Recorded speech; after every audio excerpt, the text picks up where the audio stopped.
about to see is Papa Pepper moving at the speed of life.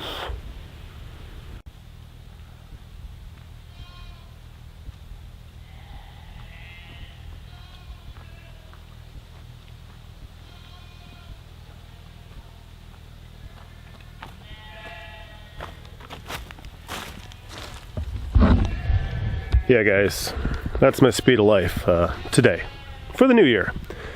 Anyway, I was recently tagged in a collaboration by Green Dream Project, and it was just to do a 2018 year recap. Just kind of, well, it was to do your, see if you accomplished your homesteading goals for 2018. So we just kind of thought through if we had any goals and figured all that out. I'll link the video and drop it in the description if you guys haven't seen it yet. But in the midst of that, I said a phrase. As far as I know, it originated with me. I've said it for years, and apparently I finally said it somewhere that people were listening because like 5 different YouTube channels commented on the phrase. Practical Modern Homestead, who actually is the one who started that homesteading 2018 goals challenge that Green Dream Project nominated me for. Then Old Camp Ranch, Farmer G, PG Nano Farm, and then the Citystead all commented in the video on my on what I had shared. And basically all I shared was that we move at the speed of life. And it's an interesting concept if you think about it. We know that people like to think about being faster than a speeding bullet and other things, but honestly, moving at the speed of life is more than just kind of something cliche or something fun to say. It's kind of more of a mentality, a philosophy, a lifestyle, and I think that's the reason why it resonated with so many of those homesteaders. Is just you got plans and you got things you want to get done, but kind of also, like I said in that video, you try to roll with the punches and not get hit too often. All my plans are subject to change. Even around here, I'm just kind of wandering in the garden. The sheep are, when I come outside, they like to say hi, so you can hear them in the background. But you try to have these plans, you got this goal, you've got an idea about things, but life, I don't want to say gets in the way, because it's what we deal with on a day-to-day basis, where I could wake up this morning with a couple intentions, and I could have 3 puking kids kind of out of nowhere, and I'd be like, oh, okay, well, obviously life would change. What I would be up to would suddenly be different. And it's what I call the speed of life. So from flat tires to helping neighbors, or rescuing stranded people if they break down on the road, or all sorts of different things that can come up, and we've got to be flexible enough. Like, I'm pretty flexible. Oh yeah, there you can get the nice Sapper Gardener t-shirt. I'll shout him out again. I'll wear him, I'll represent him. He sent me a t-shirt, so I figured I'd billboard for him. Thanks, Rob. I'm pretty flexible, We like to be able to bend so we don't be broken. We like to be able to figure things out in a way that if everything goes according to plan, life works out pretty well. And if it doesn't go according to plan, we're not completely bent out of shape about it. We're not completely stressed out. We're not completely, defeated and discouraged. And I think part of that too is just living, learning. I like to say I hope for the best and I plan for the worst. And I think that planning for the worst, not only kind of like in the event of an EMP or some sort of geopolitical issue that all of a sudden cuts off everything, and you've got to pretty much start eating the catnip out of your garden or something. Not just in that type of planning for the worst, but I think that mentally planning for the worst is a big thing. Because a lot of times, just for people to get themselves to kind of switch gears and even grasp the reality and the gravity of a situation, if it goes horribly bad, plenty of people just have mental breakdowns in any given number of potential situations that could arise. So you know, if I can at least mentally prepare for the worst and do some things, you know, in my physical life, you know, like plant some strawberries, you know, nothing had to grow there that had to be food for my family, but it's there. So if I can do those type of things, I think it'll help us in the long run. And it all just kind of comes back to that speed of life thing. You know, do a couple things now that could help out in the future. If they work out, cool. If not, at least I tried. It's life. As long as we learn from our mistakes, the mistakes are not in vain. There's still some benefit there. So that's kind of where we're at. I just kind of wanted to expand a little more on that philosophy, just kind of the speed of life, and talk a little bit more about what it's about. I mean, even for me, for some time now, I was putting out, there you guys are, huh? This one's crazier horns. Oops, she took off. Hey, Blueberry. Yeah, I'm salty. But, you know, I was putting out 4 posts a day, 7 days a week. For the past year, I've done 4 posts a day, 6 days a week. Plus, you know, uploading videos to YouTube, being on quite a number of online platforms. I can't just exactly do something. I've kind of got to do something and take some pictures while I'm doing it. Do something and make a video while I'm doing it. That type of stuff.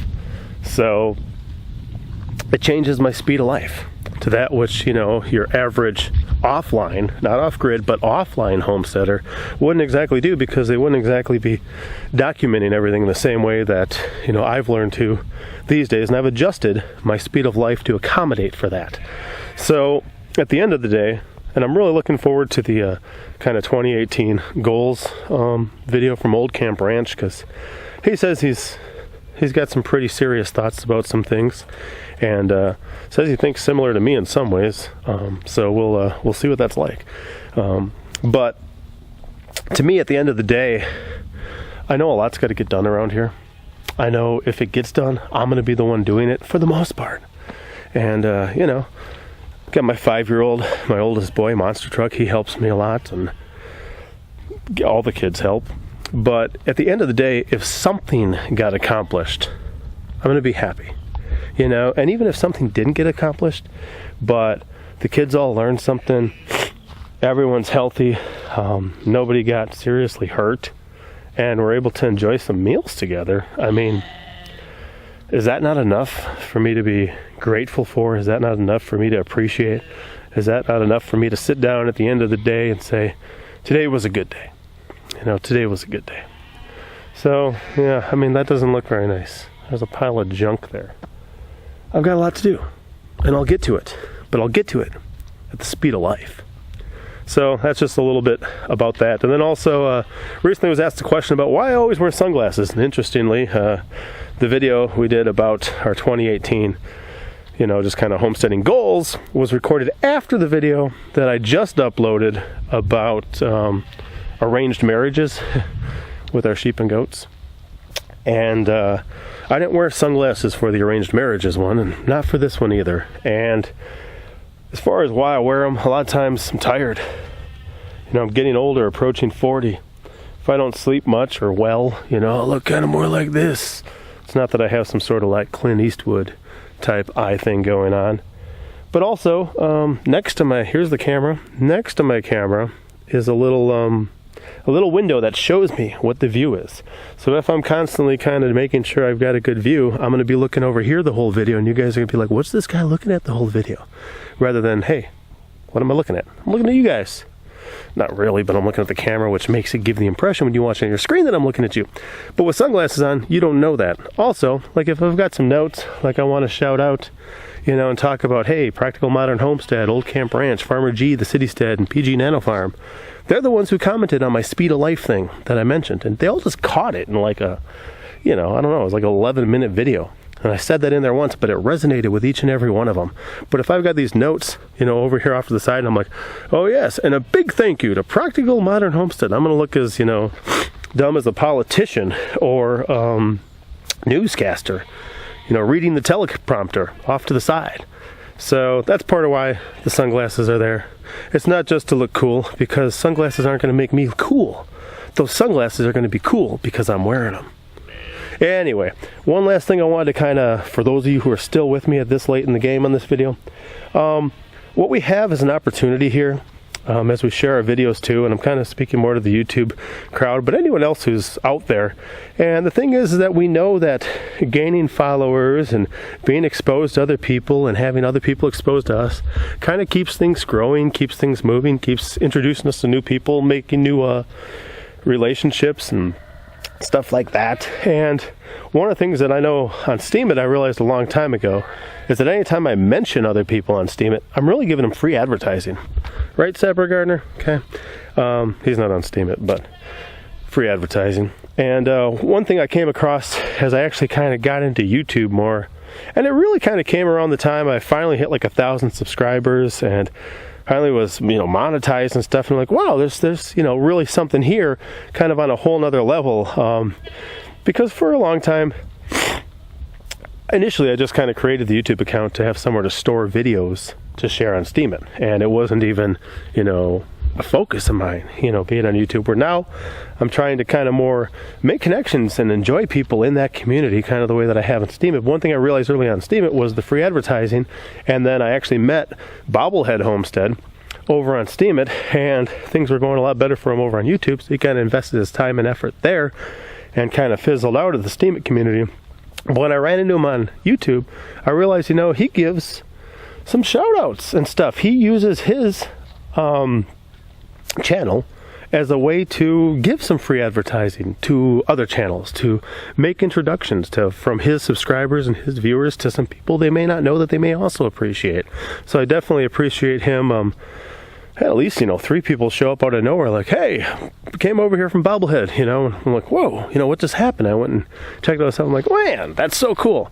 So one thing, I'm doing kind of conscientiously, periodically, maybe not every video, but in this case, like I said, and this is from memory, okay, the Citystead, PG Nano Farms, Old Camp Ranch, Farmer G, and Practical Modern Homestead all caught that little blip about the speed of life out of that, 11 or so minute video.